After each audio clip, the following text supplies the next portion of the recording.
Notice in verse 22, he addresses the second man. He says, he also, the man who had 2 talents, came forward, saying, Master, you delivered to me 2 talents. Here I have made 2 more. His master said to him, Well done, you good and faithful servant. You have been faithful over a little. I will set you over much. Enter into the joy of your master's happiness. He got the same compliment as the first guy, but there's some things that I want us to notice about the response that is given to the second guy. Notice that Mr. 5 talents doubled his talents, a 100% increase. It's a pretty good investment, I'd say.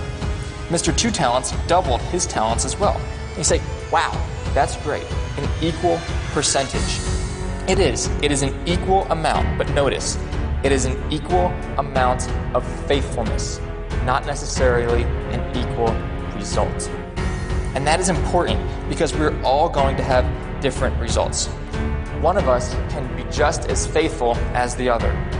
However, while the church across town is exploding with numbers and money, we simply seem to be staying maybe stagnant with where we are with our numbers and with our money.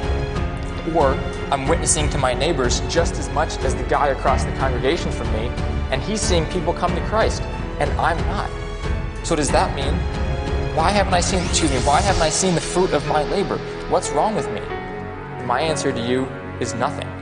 God gives us differing opportunities and differing capacities, which will yield different results. But I want you to notice that both of the servants are rewarded in the same way. The master says the same thing verbatim to both of them. It is faithfulness that is on trial here.